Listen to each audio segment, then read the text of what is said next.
Soon after I had my last initiation, I experienced an unusual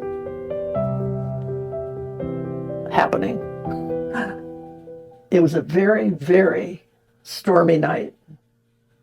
The thunder was rattling, the thunder was crashing, the thunder was bolting to the earth so violently it felt like it could crack the earth open to the center of the earth. That violent. The lightning was flashing, the thunder was crashing. Literally, I was standing at my window and looking out and thinking, wow, our earth is in terrible trouble now because of global warming. And I thought, this could be what the end of the earth is like. It was that violent. Well, I went to bed that night with the storm still carrying on its violent and noisy behavior. I was awake, and a lightning bolt came right through my window. I literally saw light come through the window, this window. And to my surprise, the light crawled up the wall like a carpet unrolling. It went up to the ceiling. It went over the ceiling. I was in bed and it stopped directly over my head, unrolling like a carpet. And I was there wide awake. I put my glasses on, I got my journal, I had my flashlight. I was prepared to write down every single thing that happened, and I did. And as I watched, the light stopped directly over my head, and I thought, this is like a crowning or a something. And then it turned and rolled back again to where it started, rolled down the wall, and went out the window. And I thought, my gosh, what in the heck is this? And I called an Eckankar friend who happens to be an engineer and asked him if lightning could really come in a window and strike the building. Well, I know it can strike a building.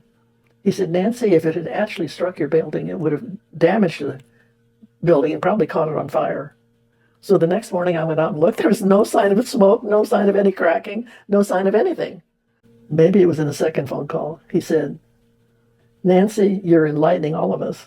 And I thought, oh, that's what that was. I was being enlightened. And I guess others hearing about it, that's certainly the most profound experience I've had, although I've had many others with light in other kinds of ways. I think the inner was happening all along. I can't quite tell which came first. But I do know that my taking my practices, taking them seriously doesn't quite describe it. Doing it. So we do serve. I can't serve anymore by teaching classes. I used to teach writing classes, which were always self-discovery. I don't have the stamina anymore to do that. But I do have the stamina to be myself. And I know that as long as I'm breathing, I'll be able to serve in some way or other. And being the daughter of missionaries who went to India to serve by their medical work, their medical training, I know that serving is a huge, huge gift, not just to myself, because it makes me happy, but to others. You don't have to do fancy things. You don't have to be a ballet artist or whatever.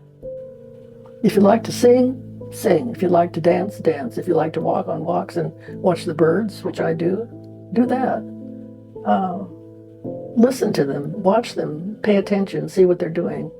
Same with people. If you like people, if you're a people watcher, see what's happening. And for heaven's sake, don't spend your time criticizing or making jokes about or turning the actions that you see into fodder for your own misgivings, because in fact they really do mirror what you need to look at for yourself.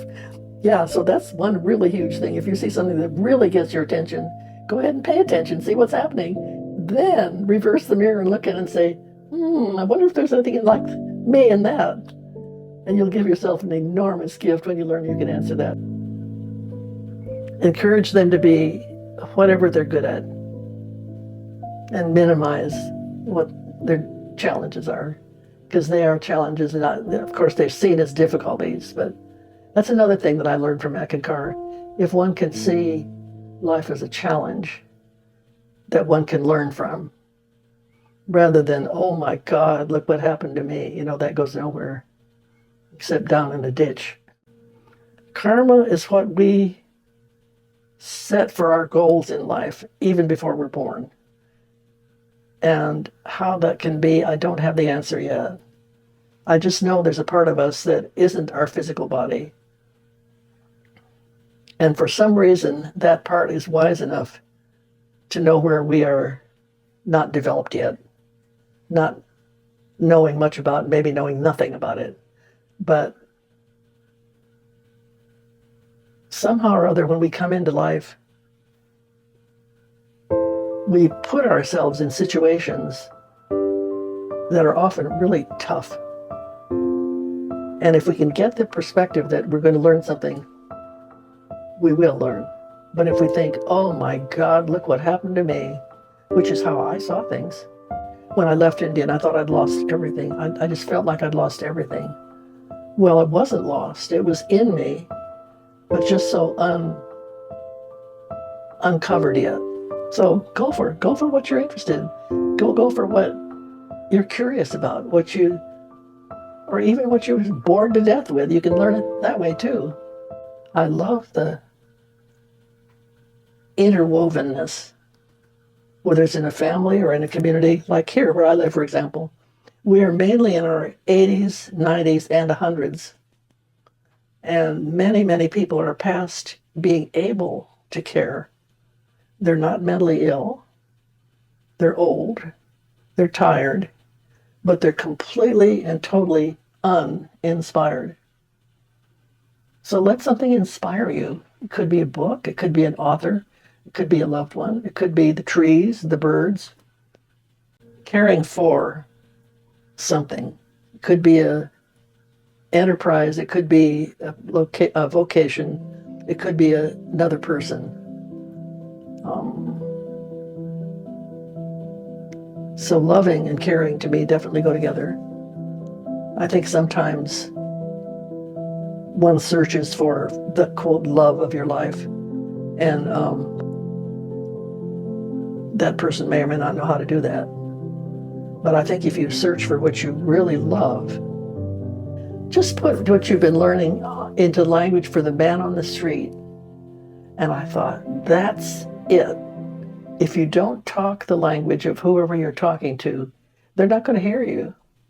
Whether it's literally the language or the verbiage, as one of my persons says, or if they have a different educational level, if they have a different caste or color or background, you have to talk to where they are, with them, or you might as well not even say anything.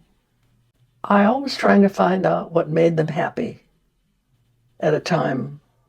And if someone says I was never happy, I try to ask them to say, well, if you could have been happy, what might it have been? And then I asked them if they would do a little experiment and try to imagine that same scene again. And a lot of people won't do it. But once in a while, they will. I think about that one a lot because, I'm getting really close to that. I'm not afraid. But I know a lot of people are scared. They don't even want to talk about it. I did belong to a volunteer group with hospice here and in San Diego, where we're just visitors. And some people don't want to talk at all. Some people don't talk. Quite often it's the family member who wants to talk. One time I asked a patient what he would like me to do that day. He said, I want you to sing a lullaby. And I thought, I said, well, I can't sing, but I can hum. And so my brain was searching quickly to try to come up with something. Well, I could remember an Irish lullaby. So I hummed it. And he just had the most blissful look on his face. He didn't say anything, but I knew he didn't have to say anything.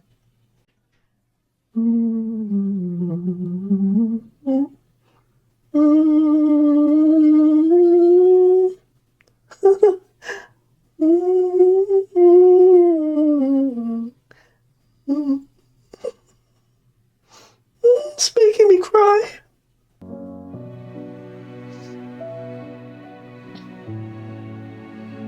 I was actually brought into this world by an Irish doctor. I didn't really know her very well. I still remember her name. But she must have been really loving, because I remember her.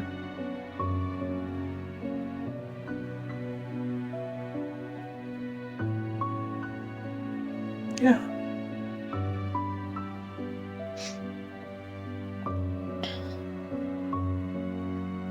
I remember a few Irish women who were missionaries.